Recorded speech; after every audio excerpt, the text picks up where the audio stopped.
Hello students, I'm Harshita More. Welcome you all in the second video lecture of Unit 3 for the subject International Business Management. In yesterday's class, I have started Unit 3, that is Procedure, Documentation and Promotion. This is related to import and export. So in yesterday's class, we have discussed what is export and what is import. We have discussed direct export and indirect export, and we have discussed these three terms as well. So in today's class, I'll be explaining you what are the different documents related to the goods which are involved in the export of goods and services. Okay, whenever you are exporting goods from one country to another country, there is a requirement of certain documents to be submitted. So these are the list of documents. So let's study these documents one by one. First one is certificate of origin. So it is a certificate that specifies the name of the country where the goods have been manufactured, and this can be obtained from Chamber of Commerce, Export Promotion Council, and other trade associations which are authorized by the government. So this includes from which country the goods are moving, from which country to which country. So this tells about the name of the countries involved in the trade. Next is bill of lading. What is this? So this is a document that outlines the journey of a cargo. What is cargo? So let me write it first. What is cargo? So it is a cargo means a ship which is filled with the goods and services that needs to be either exported or imported. So that is a cargo which has a ship with full of material, full of goods and services. So this is a document that outlines the journey of a ship, journey of a cargo from the origin place to the destination. So this is issued by carrier to shipper to detail methods and path of the shipment, and it is used as a contract for movement of a cargo. So this is what a bill of lading. Next is consular invoice. So this describes the shipment of the goods, and it shows the information such as the consigner, consignee, and value of shipment. So it is used to control and identify the goods. And the country which are using these kind of invoices are such as Uganda, Australia, and New Zealand. So next is commercial invoice. What is commercial invoice? So it is a seller's bill for merchandise goods and services sold by him. Merchandise or merchandise is which are related to import or export. Okay, so this is basic document in an export transaction. So this is what all about commercial invoice. Next is what is bills of exchange. So this is a very important, I think. Even the consignment word you might be have heard in your corporate accounting, or you might have heard about this consignment. What is it? Consignment is where there is a movement of goods with the help of, it can be airways, it can be with the help of ships. So this is what a consignment, where your goods are moving from your origin destination to its end destination.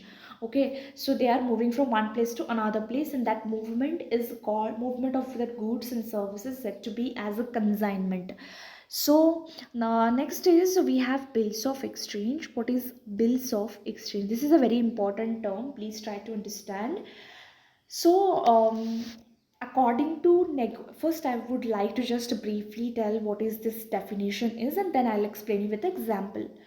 According to Negotiable Instrument Act 1881 of Bills of Exchange, it is defined as an instrument in writing containing an unconditional order signed by the maker directing a certain person to pay a certain sum of money only to or to the order of certain person or to the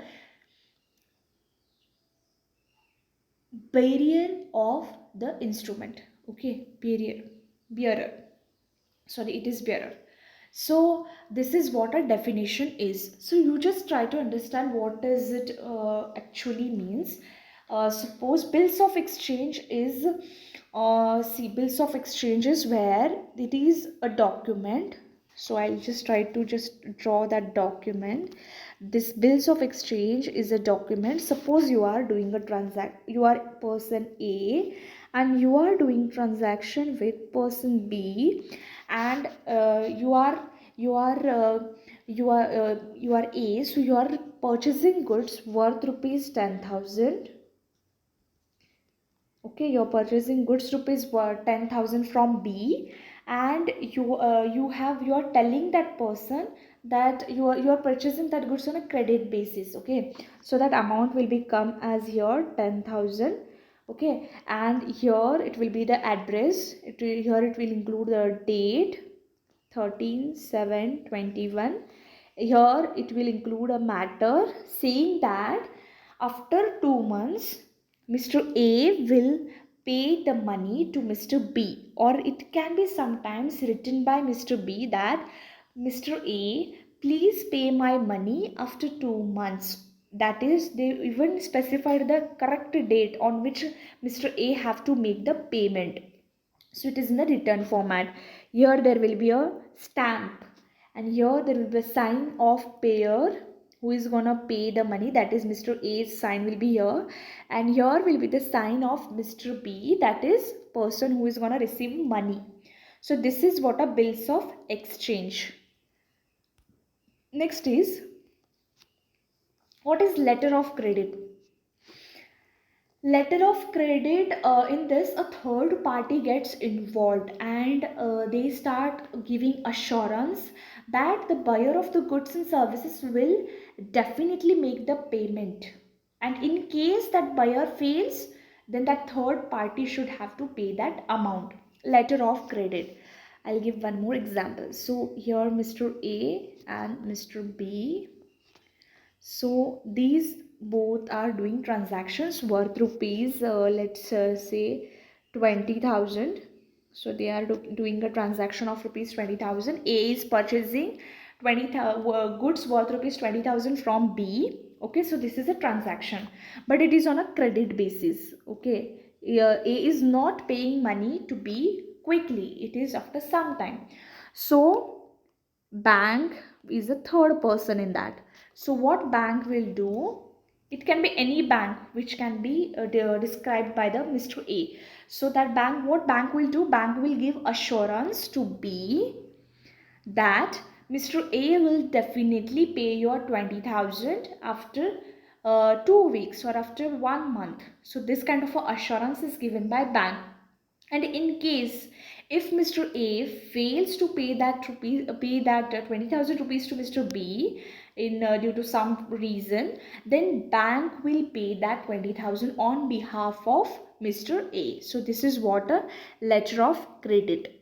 Next is, what is packing list and packing note? So packing list includes list of goods and services involved in a shipment, and packing note should include the packing note number, date of packaging, the name and address of the importer. So these are the things which needs to be involved in a packing note. Next is certificate of inspection. So what is it? So this is a certificate which is issued by inspection authority such as Export Import Agency, and this certificate states that goods have been already inspected before the shipment, so that there will be no chance that there is any goods are damaged, or any goods have been not in a proper condition or something. So there will be no problems arised later on once the shipment is done. So this is an inspection. Next is airway bill. What is it? So it is a document that accompanies the goods shipped by an international courier, which allows for tracking. Even for tracking, you can check where it is, that where that particular goods and services are. You can make a track on it. So it serves as a receipt of goods by an airline, as well as a contract of carriage between shipper and carrier. So it's a legal document. Why it is called as a legal document? Because it is enforced by law. Anything which is having consent, which is having permission of law, that is called as a legal document, or legal things we call to such things. Okay. Next is, what is shipping bill? So it is a main document on the basis of which the custom permissions for export is given. So it includes particulars of a goods exported, it includes agents, it includes flag, it includes port at which the goods needs to be reached. So next is insurance certificate. What is it? So it can be, insurance can be done, it can be insurance of goods and services, those needs to be moved with the help of ship, or it can be it can be even insurance of cargo, which is gonna carry the goods and services from one destination to another destination. So the sometimes it may happen that any natural calamity will come, flood will come, or any tsunami kinds of a thing. We are nowadays, we are facing such issues. We are, any natural calamity or any accident may happen, and goods and services, or any product that you are moving from one place to another place, that may get damaged. Even there can be a chance to cargo get damaged. So if such kind of damages are occurring, then and if you are already insured that goods and even the cargo, then in case that natural calamity arises, then that loss will be bared by the insurance company. So that is why this is required, that in case anything happens to goods or to cargo, that loss will be bear by insurance company. So this is what all about the different documents which are required in the case of exporting a goods, exporting the goods. Okay, so there, that's all for today's class. Next aspects of this chapter will be discussing in the next class. If you people are having any doubts related to whatever I have discussed today, you are free to ask your doubts. Thank you.